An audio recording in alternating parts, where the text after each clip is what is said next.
حالات کا سنورنا، تکالیف سے نجات، مصائب اور پریشانیوں سے حفاظت، آزمائش سے حفاظت، ان سب سے چھٹکارے کا راستہ اصلاح اعمال ہے۔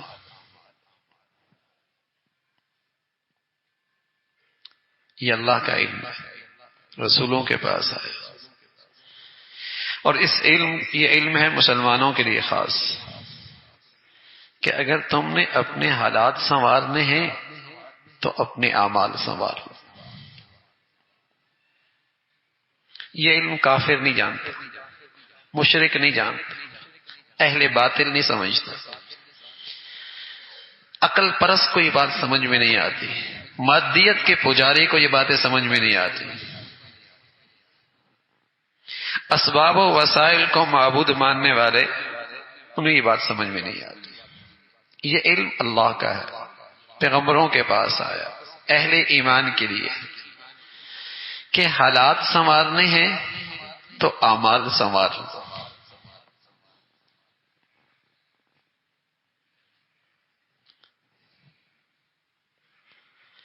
مصیبت سے نکلنے کی صحیح تدبیر، مصیبت سے نکلنے کی صحیح تدبیر، پریشانی سے نجات، آزمائش سے چھٹکارا، اس کا صحیح راستہ اپنا عمل ٹھیک کرنا۔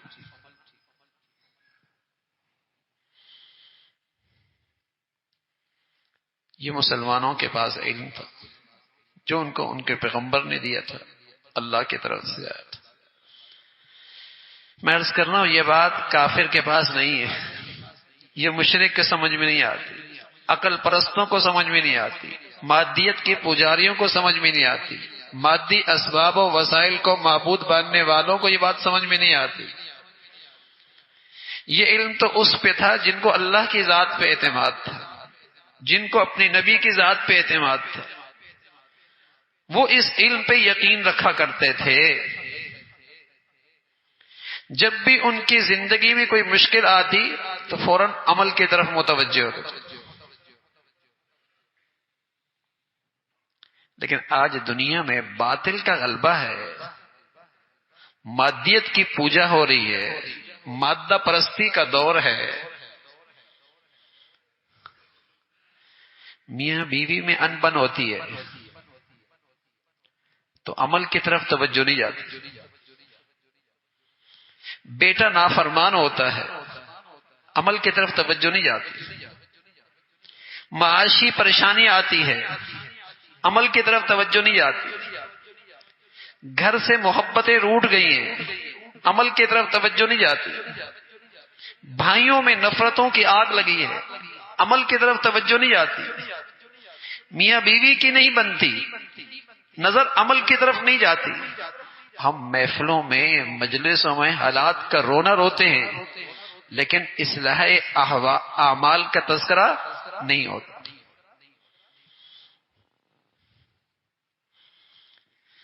ہم ہر جگہ حالات کا رونا روتے ہیں لیکن اصلاح اعمال کا تذکرہ نہیں ہوتا، اعمال سنوارنے کی فکر کوئی نہیں۔ باطل نے ایسا دماغ مسخ کر دیا، نظر کہاں جاتی ہے؟ زہری نقشوں کی طرف۔ یوں ہو گیا تو اس لیے یوں ہو گیا، اس نے ایسا کر دیا اس لیے ایسا ہو گیا، بیوی کے ماں نے کان بھرے اس لیے بیوی ایسی باتیں کرتی، ساس نے بیٹے کے کان بھرے اس لیے یہ میرے ساتھ ایسا کرتا ہے۔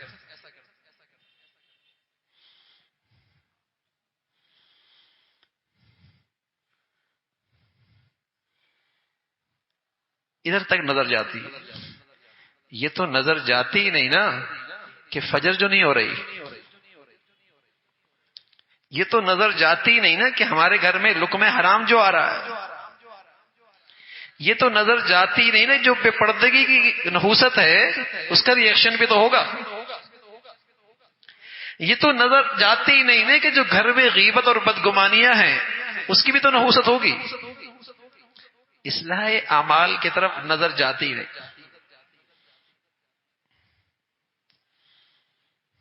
ظاہری نقشوں کی طرف جاتی ہے۔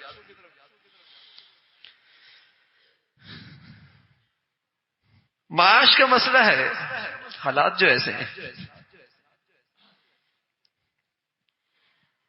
ادھر تو جاتا ہی نہیں نا بات کہ جو خیانت ہو رہی ہے، جو جھوٹ بیانی ہو رہی ہے، جو ملاوٹ ہو رہی ہے، جو غلط بیانی ہو رہی ہے، آج بازاروں میں اس کی بھی تو نحوست ہو سکتی ہے۔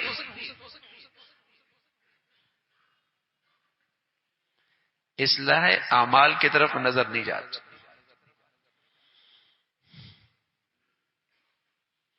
حالانکہ یہ مسلمانوں کے پاس اللہ کی طرف سے بھیجا ہوا علم تھا کہ حالات بگڑے ہیں، نجی یا قومی، اعمال سنوارو۔ میں نے عرض کروں، دنیا پرستوں کو تو یہ سمجھ میں آتی نہیں، مادیت کے پجاریوں کو یہ عقل میں آئے گی نہیں، جو ہر چیز کو عقل کے پیمانے پہ پرکھتے ہیں انہیں یہ علم سمجھ میں نہیں آئے گا۔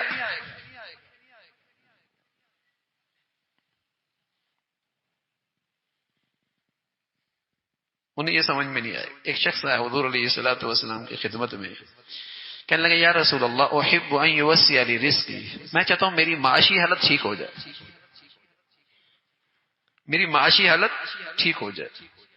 سنیے اللہ کے نبی کیا کہتے ہیں، کہنے لگا یا رسول اللہ احب ان یوسع لی رزقی، میں چاہتا ہوں میری معاشی حالت ٹھیک ہو جائے۔ آج کے تو کوئی یہ مادیت کا پجاری تو یہ سمجھتا نا کہ آپ فرماتے ہیں یہ کاروبار شروع کر دو، ایک دکان اور کھول لو، تھوڑے سے اسباب وسائل تجارت کے بڑھا لو، اسے تجارتی کاروباری ٹپس دیتا نا تو ایسا کر لینا۔ اللہ کے نبی کیا کہنے لگے، دم علی الطہارہ حتی یوسع لک رزقک، طہارت کی زندگی گزارو، گناہوں کی نجاست بھی نہ ہو اور باوضو بھی رہا کرو، گناہوں کی نجاست بھی زندگی میں نہ ہو اور باوضو بھی رہا کرو، معاشی تنگی کبھی نہیں آئے گی۔ حتی یوسع لک رزقک،